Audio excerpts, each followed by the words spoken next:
السلام علیکم۔ برائے مہربانی ویڈیو کو آخر تک ضرور دیکھیں۔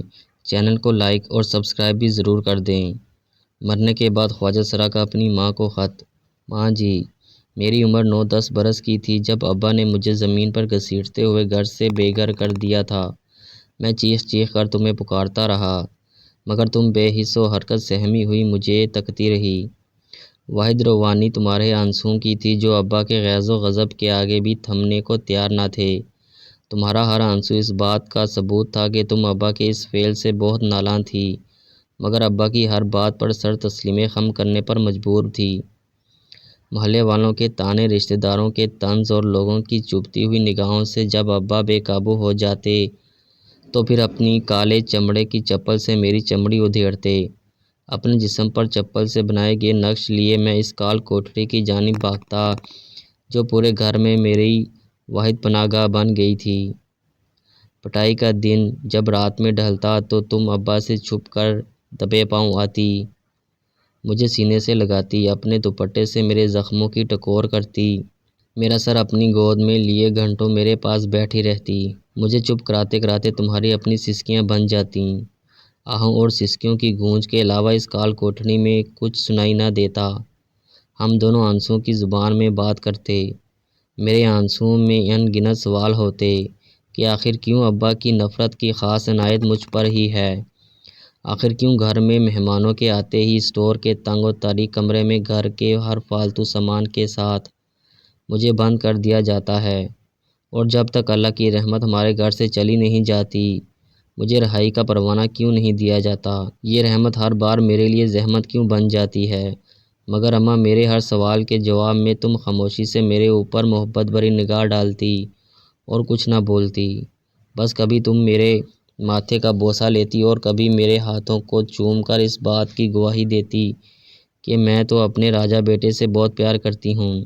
ایک سوال کرتے کرتے میں تھک جاتا اور نیند کی آغوش میں چلا جاتا کہ آخر میرے سے ایسی کیا خطا ہوئی جو میں اپنے دوسرے بہن بھائیوں کی طرح ابا کے پیار کا حقدار نہیں۔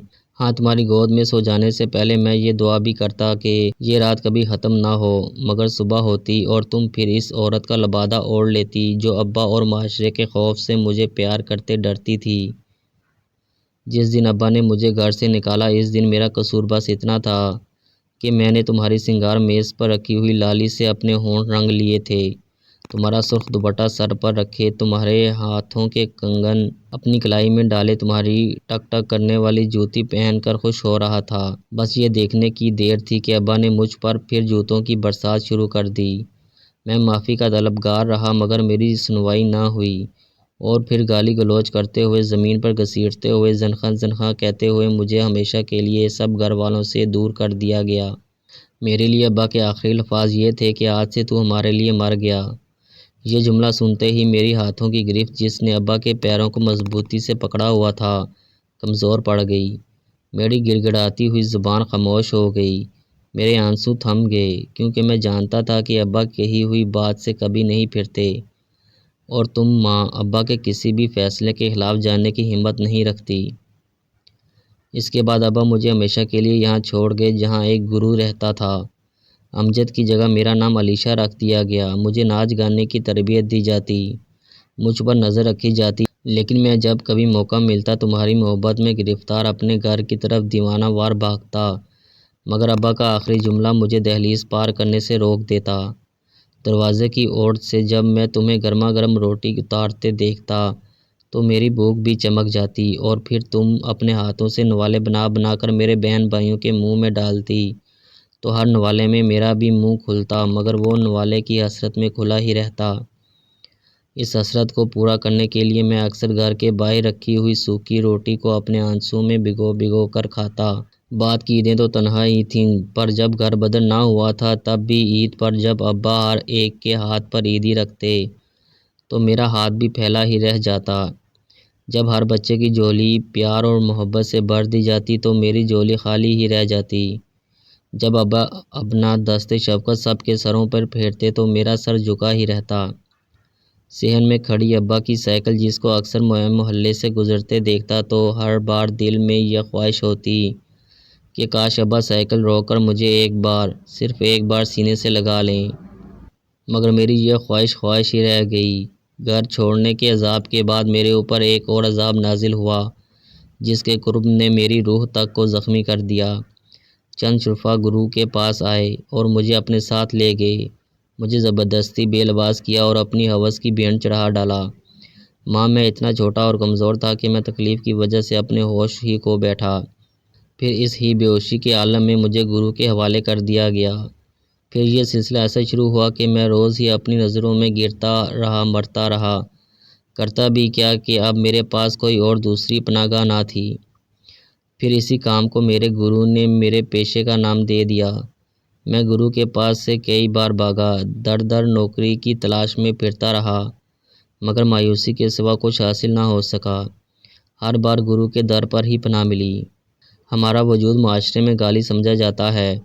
ہمیں تو کسی کو بددعا بھی دینی ہو تو ہم کہتے ہیں کہ جا تیرے گھر بھی مجھ جیسا پیدا ہو، حالانکہ ہماری رگوں میں بھی سرخ رنگ کا خون دوڑتا ہے۔ ہمیں بنانے والا بھی تو وہی ہے جس نے ان کو پیدا کیا۔ ان کے سینے میں بھی دل ہماری طرح ہی دھڑکتا ہے، تو پھر ہمیں کس بات کی سزا دی جاتی ہے؟ ہمارا جرم کیا ہوتا ہے؟ شاید ہمارا جرم یہ ہوتا ہے کہ ہمارا خون سرخ ہے اور معاشرے کا سفید۔ ماں، میں ساری زندگی جینے کی چاہ میں مرتا چلا گیا۔ سفید خون رکھنے والے لوگ کبھی مذہب کی آڑ لے کر تو کبھی جسم فروشی سے انکار پر ہمارے جسموں میں گولیاں اتار دیتے ہیں۔ میرے ساتھ بھی ایسا ہی ہوا، مجھے بھی گولیاں ماری گئیں۔ جب مجھے ہوش آیا تو ڈاکٹر مجھے امید کی کرن دکھانے کی کوشش میں آہستہ آہستہ میرے کان میں سرگوشی کر رہا تھا کہ اگر تم ہمت کرو تو زندگی کی طرف لوٹ سکتے ہو۔ میں نے بہت مشکل سے اپنے ہونٹوں کو جنبش دی اور ڈاکٹر سے کہا اگر میں ہمت کر کے لوٹ بھی آیا تو کیا مجھے جینے دیا جائے گا؟ جب ملک الموت میرے پاس آیا تو میں نے اس سے جینے کے لیے چند لمحوں کی درخواست کی۔